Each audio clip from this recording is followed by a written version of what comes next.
Ludonarrative Dissidents. This is episode 12, Base Raiders. And with me, as always, are my co-host, Greg Stolze, James Wallace. We're here to talk about a superhero role-playing game powered by Fate, written... I actually wrote this. Well, the setting material, at least, I actually used the open game license, the OGL, to copy the rules and modify them a little bit from a different Fate game, Kerberos Club, which was published by Arc Dream.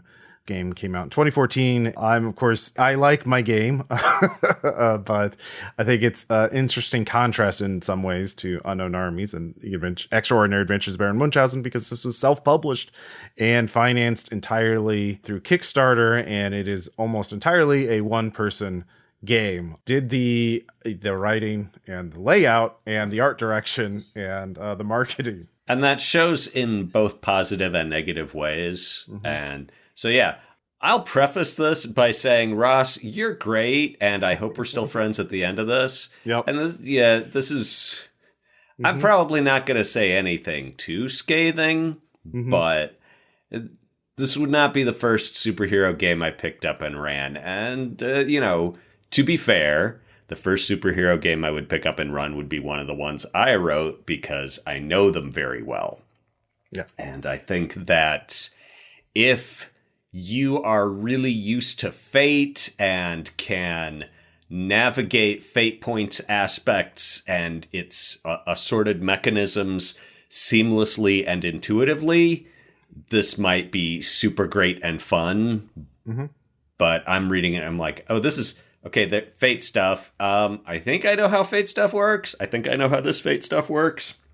Yeah.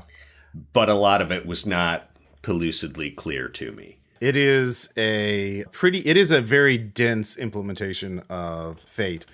It is the Fate edition of Kerberos Club was written by Mike Olson, who later did the Atomic Robo RPG, the Fate RPG. So he's a very much, but this is like one of the earlier implementations of Fate. They were still figuring a lot of things out. Before we go into our questions, premise is a little different from other superhero RPGs, so we should talk about that. That is sort of what the game does. What does the game do? Tell us what the game does. Yes, the game is subtitled a game of super-powered dungeon crawling. So I like the superhero genre, but I have...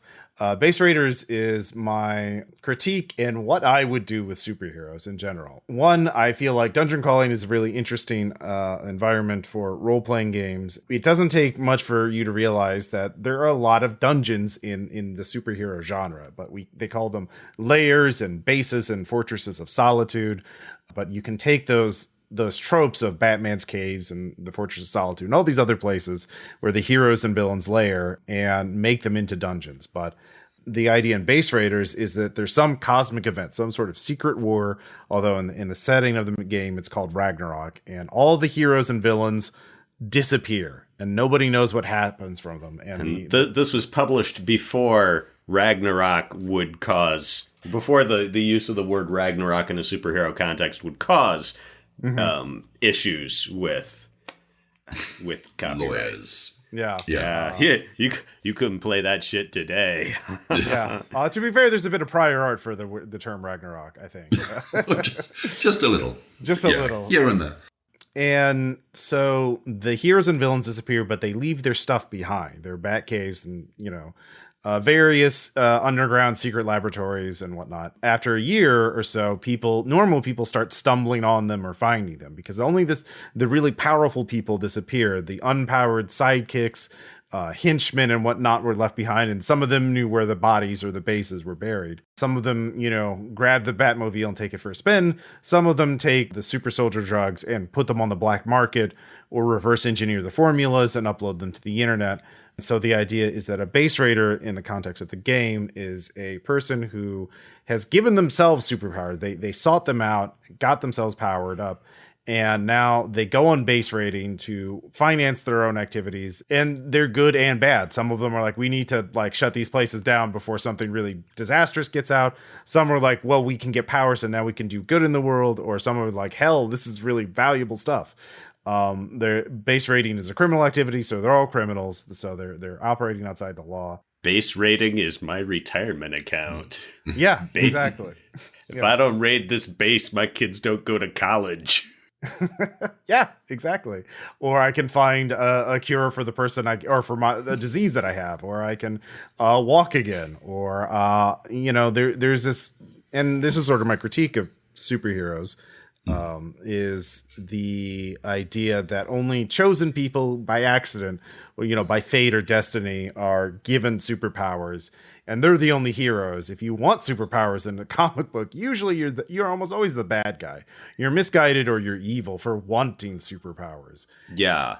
Well, I did pick up on that. That was one of my notes, is that it asks about this assumption that the only good superhero is the one who has the powers unwittingly thrust upon them. And I did feel that, I'm like, yeah, you bring that up and you engage it, but it doesn't feel like it's actually baked into the setting very deeply to me.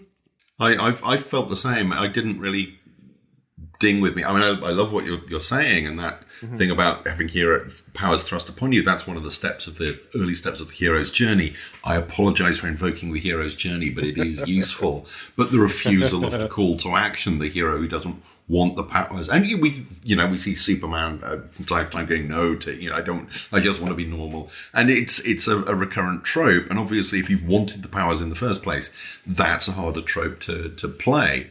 But it didn't come through that strongly in the game itself. Right. I love the premise of the game generally, but that part didn't come through reading the book. It's not supposed to be like front and center in the sense, because like the idea is like, this is the framing device to explain why you have superpowers and why you're in this, why there is an abandoned base full of traps and guards and robots or whatever, trying to get, why is there a dungeon that for you to crawl in? Can I just say, I think your justification of that is excellent. I've seen so many role-playing games go to extraordinary lengths to justify why there are dungeons. Empire of the Petal Throne, their idea of the Ditlana, that every 1,000 years you level a city and just build the new city on top of its ruins, and therefore there are levels of dungeons underneath. D&D never explains why there are dungeons. It just doesn't. There are dungeons. Go on adventure. It's in the title. Duh. It's in the title. It's the trope. I really liked just the premise. The whole. It's a one-line grab. Which something I've been saying for 30 years. If you want to sell a role-playing game, sell the concept. Either be the first into a particular genre and just name your game that. So Robotech and Battletech did enormously well. Or have a title that really conjures up something. Shadowrun is another one. But a one-line sell. If you could explain what your game is in one line, you will sell it to people. And reinventing the dungeon crawl for superheroes is the killer app of Base Raiders. That's the thing that's its grand slam is, everything hangs off this and it all hangs together. Yeah. That I really liked. And can I would be fascinated to hear both of you go on a little bit about the issues inherent in superhero gaming, because I think there are some. I think it's with dungeon fantasy of the D&D type, powers are very constrained and codified, and his Cure Light Wounds is pretty much like my Cure Light Wounds is pretty much like their Cure Light Wounds. It is, you know what you're getting into. But when people want to play a superhero game, very, very, very often, they want to be making up their own wild powers. And it's like, oh yeah, I want to be able to control the refractive index of matter so that not only can I turn myself completely invisible, but I could also make things mirrored, and I could also make I could turn a cloud into a lens, and everything underneath it gets fried like ants under a magnifying glass, and I can turn someone's head invisible, and then everyone around them, it says it's gross, he just made that guy's head disappear, and meanwhile the guy doesn't know what's going on, but he can't see anything because no light is passing through his optic nerves. You can tell I've thought about this a lot, right? Yeah, it's like you wrote your own superhero game. It's like guilty. Yeah. But yeah, and so once you have everyone with that kind of narrative freedom, it becomes very hard to create a combat framework. And because superheroes are very, very fighty as a genre, it's very hard to square that circle of, oh yeah, I have a system that can cover everyone from the Silver Surfer to Paste Pot Pete and explain how they can fight one another. But it's also, there's, we don't want there to be really, really short combats. And I feel in my bones that if you took a really good comic book writer, a Gail Simone, or who's the Astro City guy, Kurt Busiek, I hope I'm pronouncing that correctly, or Alan Moore, and you're like, okay, it is essential for the future of Marvel Comics that Paste Pot Pete defeat the Silver Surfer in a fight. That they would be able to come up with something that worked. I don't know that I could. Oops. Oh, no, keep going. How messed up No, is it's just fine. the Craigbot version. So, like, my local recording's fine, your local recording's fine. It's just... That's why we do these. So it's, it's always a problem when you're running a superhero game and one guy manages to build Mighty Thor and the other is just like, I threw together Daredevil. His power is that he's blind but not really blind and a really good martial artist. And, meanwhile, Thor is like, oh, yeah, I can withstand the output of a neutron star. Yeah. Well... So yeah. It's hard to do. It is hard to do. And Base Raiders, it gets in the ring with that and it throws some good punches. And it's like, yeah, you're going to start out down more at the Daredevil end of things because, all the really big badasses got abducted. And you are the ants at their roadside picnic starting to gobble up the crumbs. Yeah. I've also thought a lot about these issues in terms of game balance. And I think Fate in general is a good system approach to tackling these to a degree because players get narrative agency through fate points. And so the Paste Pot Pete, if he has a bunch of fate points to burn, he can do things that. There's also, by broadening the axes in which conflict is resolved, means that, Thor is going to take anybody in a brawl, sure, but that's not the problem. The problem is finding the mad bomber who bombs at midnight, but we don't know where the bomb is, and Thor has got bad sensory skills and no investigation ability, and he can't talk to anybody without pissing them off. So maybe Daredevil can find the clues to solve the case and outthink the mad bomber. But there's also Fate, for example, has 3 types of stress: physical, mental, and social, essentially. And you can knock someone out of a conflict by taking out all of their stress at any one of those tracks. So you can talk someone out of a fist fight. But that's how Squirrel Girl beats everyone. She's nice to them. She beat Galactus, by talking to him. That's all she's got, and she makes the most of it. So the way Paste Pot Pete is going to overcome the Silver Surfer is he understands so deeply his psychological flaws and his doubts about himself. Yeah, no, which is a very common thing. It's like, this is not who you are. Look into yourself. What would your... Yeah, and that's the Mm-hmm. I think you just came here because you couldn't decide which other planet to eat. And I think Base Raiders actually does that pretty well, because like I said, there's different skills in order to defend and attack on each of those 3 tracks: physical, mental, and social. And what happens a lot, I actually wrote character guides on the website, Base Raiders, don't forget, you need to be able to defend. You can be a really tough guy, but if you don't have willpower, someone can scare you out of a fight. All superhero conflicts are a kind of a complex game of rock, paper, scissors. In certain circumstances, this will defeat that. But it's the really powerful characters choose so the circumstances in which they always win, or try to. There's actually there's several anime series that really focus on like, aha, I have this crazy power, you could never defeat that, and then the hero has to figure out a circumstance in which they can overcome that crazy power. Jujutsu Kaisen. That's actually one I've not seen, but I was thinking of JoJo's Bizarre Adventure. Yeah, my son's really into those. While you're doing that, I can talk about my relationship with superhero I hear games. it's pretty good. I'm not a big superhero gamer. Comics, fine, though.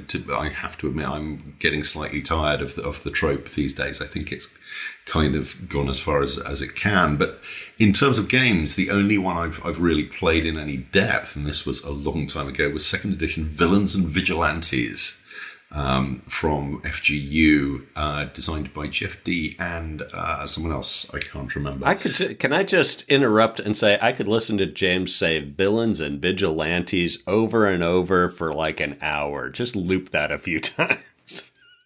Villains and Vigilantes. It's... I don't know if you're familiar with it at all, but it's kind of, back in the day, if you were looking for a box game in which, a lot of stuff was about, picking up huge objects and throwing them from you as far as they possibly could, then this was very much the sort of object you would want to throw. It was not great. But, it was fine for a few sessions. And I just kind of... It didn't gel with what I'm looking for in roleplay. So while I've read Champions and a bunch of the others, I don't think I've played a superhero RPG since then, because it's not particularly to my taste. I'm not looking for the big hero, big power stuff. But having said that, as I say, I love the premise of this, but I was really interested to see how you dealt with one particular problem that came to mind very quickly, which is that the verbs of superheroic action, which is mostly about superpowered combat, not necessarily the same verbs that one would typically use in a kind of dungeon, not necessarily fantasy dungeon exploration. Yeah. Yes, boss fights, yes, all the rest of that, but not so much the rest of it. And going in, that was one of the things that I was very interested to see how you and the system coped with it. Oh, the exploration thing that everyone talks about in D&D, and yet everyone talks about it, but I never seem to hear about it much. It's a strange paradox, that. Yeah, again, D&D doesn't do the verbs terribly well, but there are games out there that deal with that, have dealt with that problem. Yeah, it's not like a dungeon crawling game in the sense that games like Torchbearer are, where they really focus on those verbs, on how this game came out in like 2014, and I had really thought about those kind of now that I've seen games like Torchbearer, and certainly I do want to do a second edition someday, but I don't know. I don't even know if I'll use Fate. That the system has always got me. But by the way, the other anime I was thinking of was Hunter x Hunter, and they have the same all these characters have wildly different powers, and the tension is in how they will use their powers to outwit their foes. If they can guess what their foe is doing, anticipate it, and react ahead of time, even a supposedly weak character can defeat a powerful character. And superheroes are basically that same dynamic. Pace Pot Pete with his noble speech can get the Silver Surfer to do that. Or the Mad Bomber, who's just a human with really powerful bombs, can trick Thor into opening, a door and nuke him. Another thing I haven't even mentioned about Base Rage is that, like, the reason I said all the NPCs were gone was because that was the other problem with other superhero RPGs. Role-playing games for me is like, why isn't Superman solving this? Why are we doing this? Why do any of our actions matter when there's a Avengers or Justice League type superhero group that's going to make sure that the sun shines every morning? Like, what can we possibly do? Or what can we possibly do against these evil dystopian tyrants in our dark superhero game? And the MCU has a fascinating answer to why is it up to us when there's the Avengers? And it's like, why isn't Iron Man dealing with this? Well, he's fist fighting Captain America. Well, usually in the movies, he's the Iron Man is the greatest villain in the MCU. He is he uses child soldiers like Spider-Man. Like let's be honest, not the greatest hero, but the Vulture was right. But in terms of the exploration, a lot of that is also left unsaid. But like the idea is, I liked a really big, complicated setting where it's science and magic and everything was possible. So since then, I've added out expansions for Base Raiders, little PDF supplements and things, and I've also talked about it on the podcast, of fleshing it out. Like I said, there's a giant robot graveyard, where there's also there's like in the 70s and 80s, there are all these kaiju were attacking, and they built giant robots to fight them. And then after the robots killed the kaiju, they just kind of scrapped them. And so they built this giant 1,000-mile diameter cave in the mantle, and they teleported them all there and forgot about it. So there's this continent this Hollow Earth thing you can explore, full of mutated kaiju parasites. Just the phrase giant robot graveyard. I'm like, how is this not sold 1 million copies? Well, I didn't. I came up with that on a podcast. I didn't really. I should front and center that more for the second edition. But yeah. Oh, good God, man! Yes. Like on the RPPR Patreon, I've done some. We do a monthly art thing, and one of the things I did was recently do a giant robot graveyard. Illustrated images. Yeah, this shows the interior and exterior. So like that was the idea of a dungeon. Oh my God. So it's kind of like I wanted to create a kitchen sink kind of setting where anything can happen and to let people go wild with their stuff. But I think part of the base is I should have added more material, but I was like, after I launched the Kickstarter and got it done, it's already a pretty fat it's got a lot of rules, it's got a lot of characters. I just like wanted to get it out the door. And I didn't come up with Giant Robot Graveyard until a couple years after the game was out. So but yeah, I wanted one, that's what I wanted, was a game where people could come up with anything and would like, yeah, I guess that makes sense in the context of this setting. So all right, and you my note under how does it do what it does is, and you've given me the opening and now I shall strike, is I'm like fate and a lot of subsystems, and I've got lot underlined. And so you've got your character generation, which is complicated, and how they progress and advance and get more powerful, which is also complicated. Tech use, you got your combat system, you got stuff for how they can design bases, the heist stuff and investigation, how they can change society, at this setting with aliens, magic, and other dimensions. And I feel like they did not integrate. There's a lot of it, and it's not unified. And that my gut instinct, I'm like, if you took two of those and streamlined them and integrated them and said, this is the shit and everything else is just bolted on. This would, you've built an aircraft carrier out of something that wants to be a nimble attack jet. Maybe that's harsh, but I'm thinking of, how Lancer is like, okay, there's combat, which is extremely focused and central and techie and detail oriented and tactical. And then there's all that other crud, which is much more hand wavy. And I'm like, if you picked one thing and you're like, yeah, this is going to be the bit that this is the sandbox you jump into and start building your castles. And everything else is just, the picnic table with the snacks on it that you go to now and again to replenish yourself. I'm like, if it had a laser-like focus on the interaction of two of these things, and I would do power-ups and sort of, I don't know, I might do power-ups and bases and fights if it was me.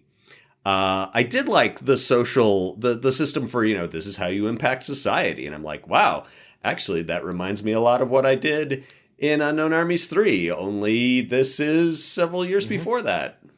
When did I read this? So that's it's a little. I don't remember being specifically motivated by this, but there's a lot going on under the surface in my brain. So I'm like, you could do a really cool game just on the level of, on the power optimization level. If you're just like, this is going to be a game about power optimization. Because, that is the heart of the dungeon fantasy experience. The heart of many of these games is, we're going to go in there, overcome these challenges, and come out stronger. And if you do this in a superhero framework with superpowers, it's going to be that, we went in the base and we found this laser blasting headset. And who's going to get the laser blasting headset? And how does the laser blasting headset interact with your other powers? And my gut instinct is that you could create some kind of framework where it's like, we're going to put categories on different types of superpowers in a very deep nerd shit way. And then it's not just, super strength plus super speed. It's super strength plus super speed. You get the effects of each, but also some emergent effect. And in fact, I had a rain setting that I never finished. But that was the core of it, is that, you would get a superpower, and then when you got a second superpower, there would be some emergent effect. I think, is it Mutant City Blues that has some huge chart of, here's how you figure out what this mutant skill used to break into this jewelry store. Mutant Cities is the gumshoe system that all powers are a result of some genetic thing or whatever. There's one power source in Mutant City Blues, and there's like this chart saying, if they have this power, they biologically cannot have this power. And here are the forensics traits for each. But they must have this one. Or they could have this or that. Like, there's like, it allows deductive reasoning. Like there's also forensic evidence for each type of power. And so you can piece together what kind of power profile the criminal has, by examining the clues. 'Cause it's an investigative game. Your cop's investigating super crime. I've thought a lot about like that, like the power interaction rules and like getting new powers and changing your powers in the campaign are rules that I wound up not using very much myself when I ran Base Raiders. It was just kind of something I thought like, well, we should put that kind of stuff was like, I should put that in there because that could happen during a game. Because if like the player character finds a super soldier drug in the middle of a base and like, well, I'm going to inject myself right now. Like, well, probably should be some rules to cover that. Put it directly in my veins. Are you sure about this, Steve? Yeah. You just gotta shoot up this glowing shit you found that's been buried here for 50 years. Oh God. That's BioShock. I mean, it's a video game. It's very much a video game trope that the moment you acquire something that could give you more powers, you take it. If you get the ball and you shoot. Have you guys played BioShock? I have not, surprisingly. I was all set to absolutely love that game, and this is not a spoiler because it's literally in the first 5 minutes, 10 minutes. It's in the demo that you get into Rapture, this mostly abandoned underwater city. And you're walking around. I think you've killed your first mutant with a crowbar or something. And you walk in. There's kind of an atrium, and there's a vending machine. Oh my goodness, what could be here? And you go over to it. You press the A button or whatever, and it triggers this animation of the machine works. An enormous glowing green syringe drops into a slot with literally, it must be about a pint of liquid in it. And your character just reaches down. You do not activate it. Your character just reaches down, picks it up, sticks it in their arm. And I was like, oh, it's that sort of game, is it? Because up to that point, they'd already done the kind of the Ayn Randian libertarian gone mad stuff. The world building was just brilliant. There was some psychological horror. And it's okay, you're sticking glowing syringes at you. I'm playing the kind of guy who does that. And I lost. I never finished it. There are some very, very good things in BioShock. That was such a video game trope. And there are reasons for it. There are reasons that it happens within the game. But at the time it happens, it's not properly explained. And it shifts the tone so abruptly. And that was one of the things that slightly switched me off about the way that you portray base raiding. That, as Greg said, you find the lasery helmet. And Greg's question was, how does this interact with your other powers? My question was, what does this tell you about the plot? How does this advance the story? Because I'm a narrator. I'm all about the story. I'm there for the story. I'm not there for bigger and better superpowers, because that's, as previously said, that's not my shtick. And I didn't feel there was quite enough emphasis on that. Just for people who haven't seen the book, the way it's organized, the first 80 pages are pure world building with no reference to game stats, no reference to the fact that this is a game at all. And then it's pure Fate mechanics with almost no reference to the fact that this is a game called Base Raiders. And it's only the third section that the two of those are really brought together. And it's weirdly split as you read it, because the two things give no concessions to each other, or at least they didn't as I was reading them. And you have to try and bring them together mentally. And Fate, to what extent, how much did you modify the Fate stuff? Because to me, I'm not that familiar with Fate, but it read like fairly pure Fate to me. Well, again, I basically, like I said, I did grab large sections of the Kerberos Club implementation of Fate, the OGL sections of it, and just put it in there and do very little editing to it. That's why they're called strange skills and not super skills, because that's what they call them in Kerberos Club. Like, honestly, I think now the way I divided it between setting and game mechanics seemed natural to me, because I think at the time I was reading a lot, playing a lot of Eclipse Phase, and I think at that point I was even writing for them.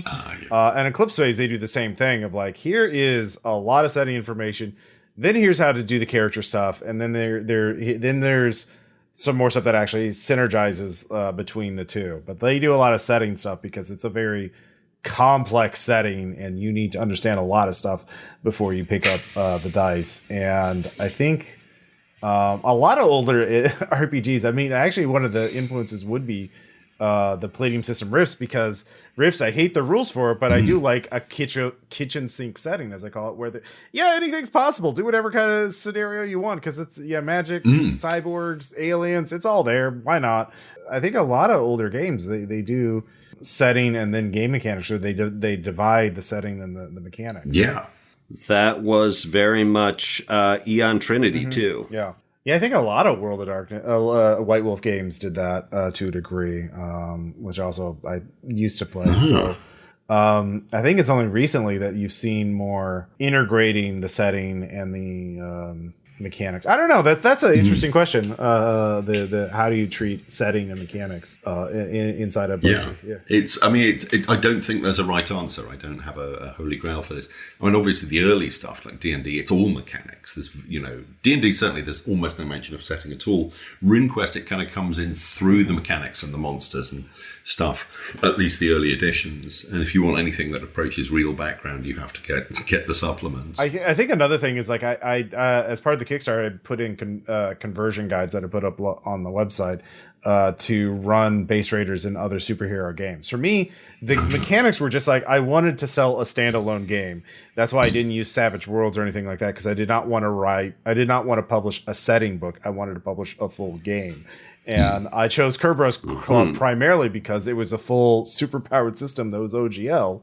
That I could use. I did actually ask Shane Ivey at Arc Dream if I could, hey, can I republish the Wild Talent core mechanics for my game? And I don't think he ever got back to me on that. It was a no. But I didn't want to do a setting book.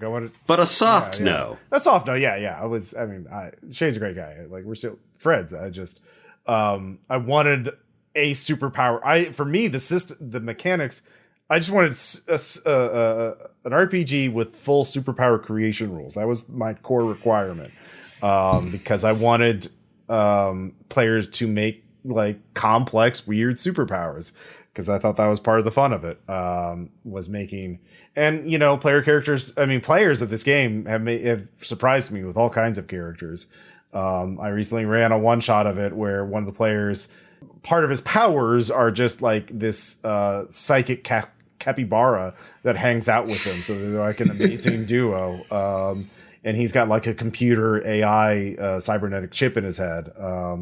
Then there's a guy who... And is beloved by all animals, because capybaras are beloved by all animals. That's exactly his power set. And so players have surprised me with all kinds of original and creative and weird characters, because, why not? There is a sort of dichotomy for me. Like, Base Raiders is a humorous, over-the-top gonzo setting, but on the other hand, it's about people without powers who are desperate enough to break all kinds of laws and risk their lives because they need, like, that's something I've talked about. Like, you need superpowers. You're willing to commit a bunch of felonies. You're willing to risk your life. Why are you willing to do all this stuff? Because it's like, so that's why they're so desperate to just inject this stuff directly in their veins, especially when they don't have powers, is because, like, something is driving them to, because it's really dangerous to go into a base, especially before you get superpowers. Mm-hmm. So, like, yeah. Did you ever read Ecolapse? One of my Wild Talents settings. I did read that. When did that come out? Because I don't remember a lot. It's also self-published, and it also has the, how dedicated to your ideology are you? Are you willing to break some laws and shoot up some sketchy stuff that'll give you superpowers? Yeah, that actually did come out before, so that obviously influenced me. What I say in the well, we're just throwing influence back and forth here like it's a volleyball. The playtest, like, quote unquote campaign for Base Raiders, it wasn't the playtest, but the inspiration for it was a Wild Talents campaign I ran for Role Playing Public Radio. Mm-hmm. The Heroes of New Arcadia, where, like, that's the premise, is like, all the heroes are gone, but you jerks have powers. What are you going to do with them? And then it went from there. And one of the big influences thematically is also the comic book Planetary, which is about superpowered quote unquote archaeologists who break into abandoned bases and figure out what happened here. Like, they're investigating, like, what happened at this weird science city in the middle of the desert 60 years ago. Planetary was good. Did the author turn out to do something really creepy? I can't remember. He was partially canceled. That's a whole different digression. But you can look that up if you were so inclined. So there's a lot going on with it. Well, should we move on? You've sort of touched on how do people play, because you talked about the playtest setting, and I'm like, this is so obviously a campaign setting, and you hear superpowered dungeon crawl, and you think, oh, that could be great for one shots, but your love of ongoing campaigns shines through every design decision in this, Ross. I don't know if you're aware. You might be too close to the material to see that, but to me, it is glowing out like a buzzing neon sign. So much of this is focused on, okay, well, here's the strategic goal that you need to pursue long term to complete your character's arc, and here's how you track milestones for that. It's clearly that, it's not just going to be that, oh, my guy has spider telepathy. It's that, okay, well, he starts with spider telepathy, but in the course of his journey, this is going to expand as he, gathers, as he catches other powers in his web. And that so much of this is built where it's like, okay, yes, you can now do a thing that will pay off next session or 2 sessions down the line. And so that, it's the complexity of the setting, the advancement mechanics. It assumes a heavy time investment. And I'm not sure that is, and I mean, this is going to be the heartbreaking Sophie's Choice for you if you do a second edition of this, Ross, is is it best served by that ongoing campaign presumption? Or do you want to arrange things a little more so it's like, oh, you can do this as just here's the base, here are the people, go inside, kill drones, get stuff. And there's no necessary right answer. Yeah, I just realised I've been nodding vigorously, and of course it's audio. I felt with Greg. Why don't you use your voice to talk about how much you agree with me? You keep forgetting, man. It's gone 11 o'clock at night here. It's been a long day. I've given blood, everything. Oh, that's why you're not. Yes, nodding off. I'm not nodding off. No, I completely agree. It feels very much, I mean, the setup as well with all the world building up front, it feels very much like this is a game that you are supposed to invest a lot of time into. And my reaction is I would love to play this as a one-shot or possibly a sequence of one-shots. So picking up on what Greg was saying about a second edition, I would say by all means keep the campaign focused to a second edition, but do essentially a stripped-down intro version of the game in 60 pages, which is just, you are almost ground-level power characters, possibly human, possibly one or two minor augments. You're doing a single base run and gear it all around that. But then the thing, at the end of that base run, maybe you find the thing that drags you on to the next one. I think I try to get out, but they keep dragging me back in. Well, yeah, it's again, it's a big superhero kind of thing. The guy who just wants to give it up and settle down. And no, I had a point. I've lost it now. Yeah, there's the difference between campaign play and episodic play as well, and I think it can work really well. With each, the same way D&D does. Each base or each dungeon essentially being an episode of the game, kind of, and then you can take a break, but you come back to it again because it's fun, because it's an itch you want to scratch, and it does have that thing that drives. When I was talking about BioShock, I mentioned video games in a kind of derogatory way. That power-up mechanism is enormously powerful, that wanting to improve your character and then take that character on adventures so they can get more stuff that improve them further. That is a very, very powerful loop, and that drives pretty much. I'm not one of those gamers who's into grinding, but I do only have to put in 5 more missions before I can upgrade my gore cannon, and then it's going to really be fun. Yeah. I put in over 140 hours on one run of Final Fantasy VII, a kill everything, get everything mission, all characters up to maximum level, all items level, all materia level as far as that go. I was getting divorced at the time. I wasn't sleeping. But yeah, I'm a sucker for it in the right context. But, I'm a gentleman of a certain age with family independence and a noisy dog who's barking at foxes. And I don't have the time to commit to a full campaign. But something, if someone every 3 or 4 months were to say, come on, let's play that again. Let's see how the characters are doing. I would be so up for something like that. And I think Base Raiders has that format, that kind of feel to it. Comics, these days you go, oh, want to read some Daredevil? I can download 30 years worth of Daredevil onto my machine right now. But comics were monthly, they were episodic. Superheroes it's evolved as an episodic form. I think a superhero RPG could take that as an inspirational thing and run with it and use the same strengths. Yeah. Dungeon of the Week. Yeah.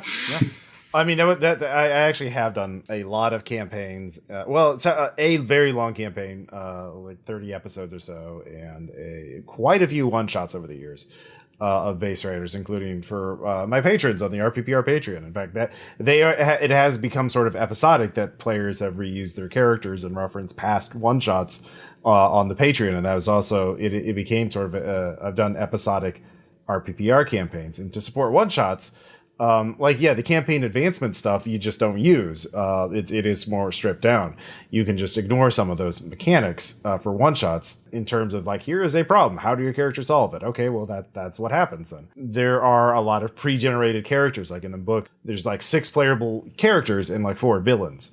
In the rogues gallery of varying power levels. And there's also PDF supplements where I added more characters. So when I run a one-shot, I just say, hey, which pregen do you want? Or they can submit their own character. A lot of my friends will just pick the like I've published my friends' characters as official NPCs that they just, okay, well, I literally printed his stats out in a book. So like we can use that. So in the adventure Bowling Boy. In terms, I would like to do, second edition, I would like a stripped down.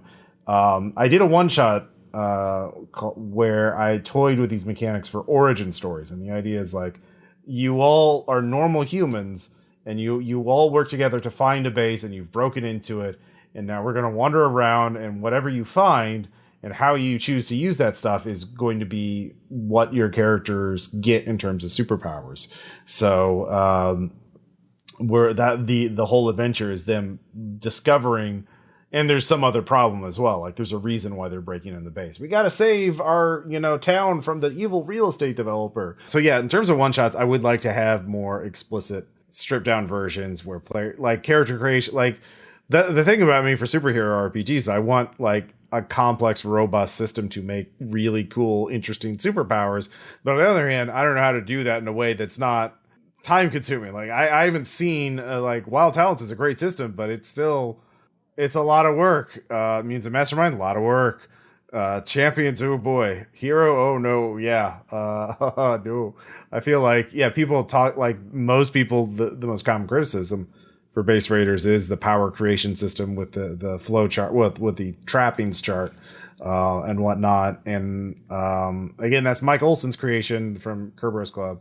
But I used it because I thought it was workable, and I still do. I actually do like the power tier system as well, but I would change it now, certainly. And that's assuming I even keep Fate.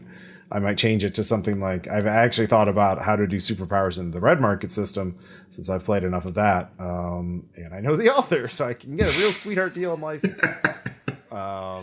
But these are the things that drive any form of commercial RPG development. If you're going to be releasing stuff in a commercial way, it's not just about, what's my favorite system? I'll just use that, because most of them do belong to people, and you need to get the rights, or rip them off egregiously, which still happens from time to time. But even with that, you still have to rewrite the damn thing, and that's a considerable investment of time.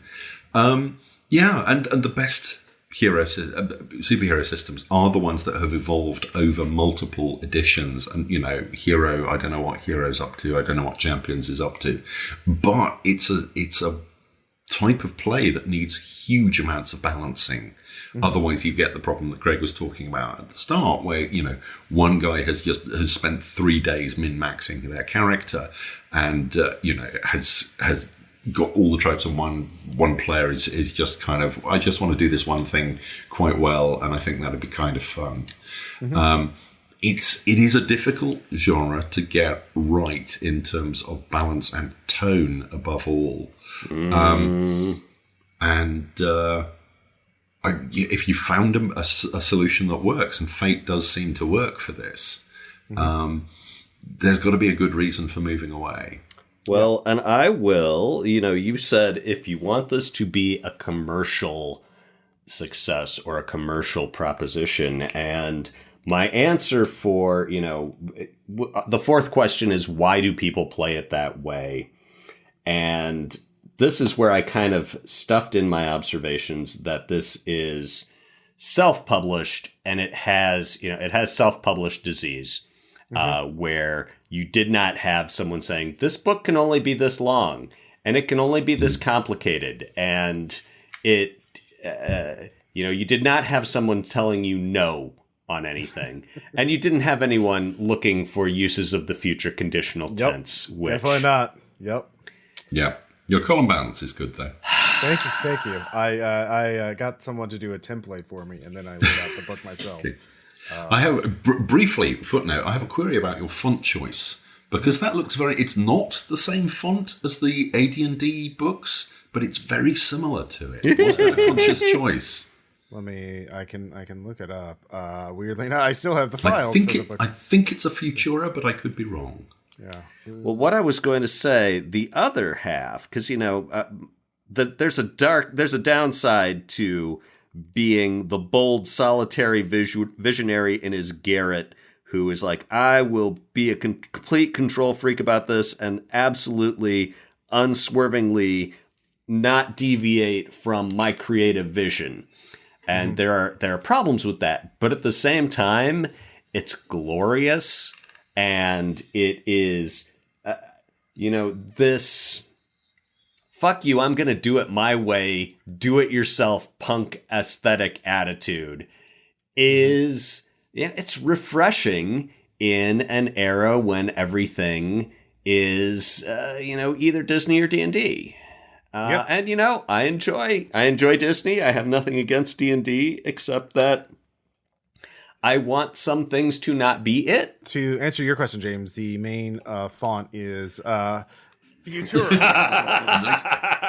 So Futura, yeah. Yeah. So good catch there. I never really thought about that connection to D&D, but there you go. Every RPG is directed. I mean, Greg, your comments. I mean, every game is a product of its time, and this came out like 2014, and this is like sort of the heyday. Like Kickstarter started in 2009, but really picked up steam in the early 2010s, I think, and weirdly enough, for me, thinking back, like. For me, I wanted to do RPGs, and so I started the podcast, and I also started writing RPG stuff, and I never thought I should just do one or the other. It's just like, yeah, of course I'll just publish my own games and do a podcast about them. So there are a lot of kickstarted games that reflect a singular person vision, and like the successful ones are the ones, as you mentioned at the beginning of this podcast, that are a really good pitch, and it's a really singular concept, and people get it instantly, because that's what does well on Kickstarter. Those are the ones succeed. I think we've all seen Kickstarters for games that not just on Kickstarter, Ross. Yeah. But yeah, I can only speak to because that's the thing. I've only freelanced for a couple of game companies. I've never worked for a big game company like both of you. Like I came in later than that, like sort of era. I wasn't a professional in the 90s. Yeah. Those dinosaurs were already staggering around going, what happened to my eggs? Yeah. But like in the 2013s, 2010s, like if you had a really good concept, you could sell a game, and that's what people cared about. That really interesting pitch, and like it helped that I had a podcast that I could plug it on every month, every week during the Kickstarter campaign. I don't know. And the thing is, I'm still selling copies on DriveThruRPG. Sure. Yeah. People still like it. People are still playing it. But yeah, somebody will probably hear this podcast and go, "Man, I'm going to buy me that." Well, if they backed our Kickstarter, they did get a copy on PDF. But of course, yeah. So. And it's up at $15, which is that's a fair price for a game of that size. But just to be brutal about the the number of copies you've sold, you got 427 backers on Kickstarter. I have the page up in front of me. DriveThru, you're a gold level seller. That means you've sold at least somewhere between 500 and 1,000 copies over about 8 years. There are a couple other places I did sell. Oh, okay. And I've sold it directly myself too. So yeah, RPGs are a small market. They are, and I'm not criticizing base raiders in any way. I just want to make the point that for someone listening to this, going, these guys sound like they're making money, not also publishing RPGs on a Kickstarter or on DriveThru. We're not.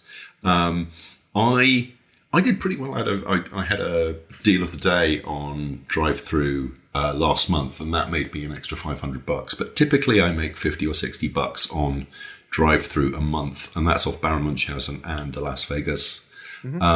they trickle through in such. Admittedly, I put no effort into marketing them at all, literally none. Well, that's it's the long tail, baby. Yeah. It's a very long and very thin tail. And yes, there are a lot of things I could do to cross market and bundles and just produce more product on a regular basis. But those kind of numbers are not atypical for a game of this kind of thing. Las Vegas, thanks partly to the drive-through thing, went gold last month. That's, as I say, that's passing 500 sales. It's been up there for 3 years, I think.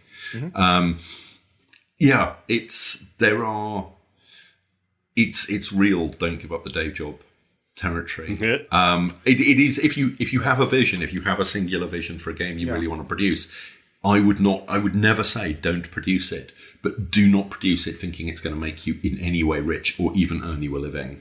Sure. Well, and this has been the argument since the golden age of Ron Edwards, where he's like, it was basically a spiel or a patter where he's like, being a game designer is an absolutely wonderful hobby that can make you some money, and you will make some great friendships and have some wonderful times, and it's a terrible job. Now, so and yet here I am. Yeah, it can be done, but you have to be absolutely committed to it, and you have to be committed to it as a job rather than as a calling or a vocation. You have to think, and you can't just be the games designer. You have to be, as Greg was saying, Ross, as you were saying, you have to be the layout designer. You have to commission the art. You have to do all of that, but you also have to do all the marketing. You have to do all the publicity. And if you want to go for retail or distribution, even with Indie Press Revolution, who are amazing people, but you have to contact them. You have to sign a contract. You have to work out terms. All the rest of that, all of which is a drain. I mean, back when I was running Hogshead, the reason I sold Hogshead in end of 2002, start of 2003. Partly the D20 glut was biting the market and it looked like things were going to turn against us. But also I was just so sick of running a company when I had set up the company to design games, so it would publish games that I had designed. It published one game that I designed, which was 24 pages long. And that was in 9 years of running it. It's being even a solo self-publisher, if you are driven in any way by making money, it is work. It's a tough skate. And I think I'm kind of getting off the topic a little bit, but I will say that people look at Kickstarters that make all this money, and there is this perception that, oh man, it's just like it's raining cash and you only need to go out with a bucket. And no, it's work. It's the 21st century, and every single thing in the world is composed entirely of marketing. There's nothing else left. Well, also those Kickstarters are done by teams of people. That are now they are like all those all the like Monty Cook games is not it's not just Monty Cook or Magpie and Magpie exactly they're teams of like a lot of people and who are very specialized and know their stuff have run multiple Kickstarters already have polished what they know exactly what they're doing and have built a massive mailing list base. A couple other things though. One of the things about Base Raiders is I created a whole game line as well. For several years after I did it, I put out PDF and a couple of print on demand books with new characters and weapons and items and a full adventure with maps, a full dungeon, an underwater base that I had someone else write and that I published. And it was profitable. Your own little backyard garden supplement mill. Yeah, exactly. And I just got burned out on doing that, and that's why I stopped doing it. Yeah. But like I did make a profit on the original Base Raiders thing. I made sure I earn more money than I wound up paying out for all the expenses. And it certainly made me profit. Always the dream. And for me, podcasting has obviously is way more of my income than publishing ever has. So talking about the game has been more profitable in a sense than the game itself. That's awesome. Yeah, that you are. I mean, I'm you are doing a it right now. 21st century success story, my man. Yeah, I mean, we're doing it right now. I'm in awe. Literally being paid to do this podcast. But it did teach me a lot, and I am very proud of it. And people are still fans of it. Like there are fans on my page on my Patreon podcast community that are writing their own characters and supplements, and like it's worth doing, even if it's in terms of hours spent. I don't want to think of that like I don't want to think of that hourly wage I've gotten through it, but it has been profitable. I am in the black with Base Raiders, and I am proud of it. But yeah, obviously this is for love of the game, rather than a super profitable activity. But yeah. And that definitely shines through. I would love to see a second edition of it. So yeah, I for me, is if I can figure out a system that can do superpowers well, then that does it better than first edition, then that is my when I can figure that out, then I will do a second edition.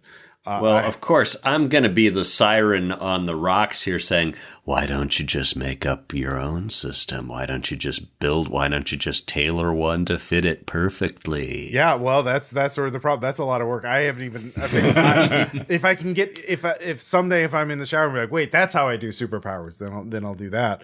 But I've not yet been inspired to do that. And I've been working on other things right now. Like I'm working on a zine, like a system-free horror scenario thing. So I've not it's even though it's about abandoned bases, I've not abandoned Base Raiders, but it is. Are you familiar with Godsend Agenda?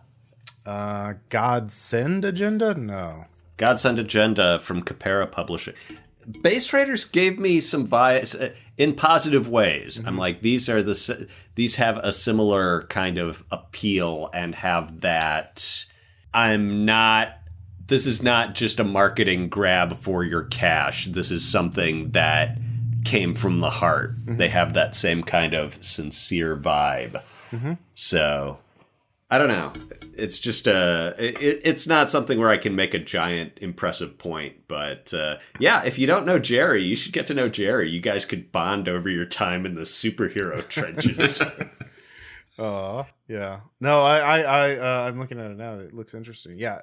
But yeah, I mean, the thing is about Base Raiders, just buy it for the setting and run it in whatever superhero system you want to. Like, it's fine with me. It's just about like, hey guys, the superhero genre could be used for dungeon crawling, and you could do some really neat stuff with it, and have fun with it. And well, should we commit to the podcast the killer idea we were talking about before this? Okay. The pop-up book. I'm like, this is how you sell the second edition is, it comes with pop-up dungeons where you open it and you see the base in 3 dimensions and can figure out where everything is. Like that's how you move some products. Yeah. Because people would buy it just for the joy of opening that book. That's true. Yeah, you can sell a game on cool stuff. Absolutely. It doesn't matter if people never play the game. Yeah. If the packaging is cool enough, if the box is cool enough. Yeah. I mean, if Invisible Sun taught us anything, that's definitely true. So yeah, the $200 Money Cook game. It comes in the big black box, with the little hand to hold your cards. Yeah. Yeah. I'm with, I don't know if you know the Oink games, the little Japanese games. I am just now, if I see an Oink game I haven't got, I will buy it. I don't care what it is. What is an Oink game? They're tiny little board games. They come in boxes about the size of a large matchbox. And the good ones are incredibly good. Deep Sea Adventure and Fake Artist Goes to New York are their 2 best known. I've never ever heard of this. Okay. Brief digression. I'm writing these titles down. Okay. Deep Sea Adventure is basically you are on a cut price treasure diving expedition in which you're all separate operators diving for treasure, but you're all using a shared air supply because you're cheap. The deeper you go uses more oxygen. The more treasure you pick up and try and bring back uses more oxygen. You will have 3 dives in total, and the reason you need 3 is because on the first dive, everybody's going to die, because they always do, because someone always goes too deep. It's great. It's a push your luck tragedy of the commons game, and it's just absolutely brutal with gorgeous little diver meeples. Fake Artist Goes to New York is the one that does the Spyfall. I think it predates Spyfall. It's the one where everyone's trying to work out who the imposter is, and the imposter is trying to blend in. But it's a cooperative drawing game at the same time, and it's just lovely. And they fit so much into these tiny boxes, and I'm just a complete nerd for them. And all the boxes are always exactly the same size, so they stack really nicely. If I see one, I'm £15 down at that point. It's just I have to have it. So they're not cheap. But they're not cheap, no. But beautifully produced. And a couple of them are just duds. A couple of them are very bad games. But the good ones really shine. I think I found my stocking stuffers for this Christmas. Ooh. So, thank you all for listening. Thanks, James and Greg, for a very delightful conversation on Base Raiders. Sorry for meandering. Yeah, no worries. Like I said, it's that's called content, James. It is called content. Yeah. So this concludes season 1, except we have the our actual play, which will be Dueling Fops of Windermere. We will be recording that this month, and with that we will finish season 1, and then hopefully we should get out a crowdfunding campaign for season 2 not too long. We will be doing an episode 0 to show a new type of episode we want to do. We're still discussing this new type of episode, but it'll be the Kickstarter or the campaign. We haven't 100% finalized it. Things can always change, but we will try to do 6 episodes of Space with stretch goals. So keep an eye out this summer for season 2 campaign. But we do have 2 more backers to thank, both of whom I know. Adam Maloon, thank you so much. And of course, our probably our MVP backer, Christian Bickley, who curated 2 episodes for us, also deserves a thanks. So thank you so much for supporting our this season. It's been a lot of fun. I'm looking forward to playing some Dueling Fops. It's a fun game from Greg. I think Continuum is one of our stronger analysis. Yeah.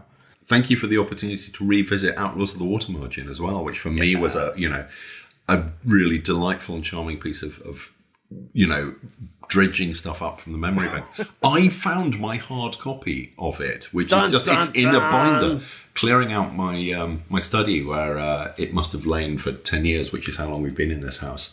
Completely forgotten I had it, but yes, I have a physical copy of the game. I don't know how it compares to the one that we looked at in the episode.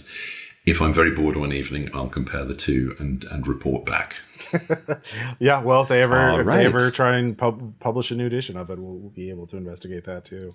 But yeah, the new edition will probably be powered by the apocalypse. Yeah, well, I mean, maybe at this point it's probably going to be 5th ed compatible. I think I'm pretty sure Paul would not do a 5th ed compatible game, knowing Paul. Maybe that's what I should do with Base Raider. Just make it compatible with 5th ed. Yeah, why not? I mean, it's the ultimate way of just going, oh, fuck it. Yeah, that's another episode topic. Well, thank you all for listening, and we'll talk to you later.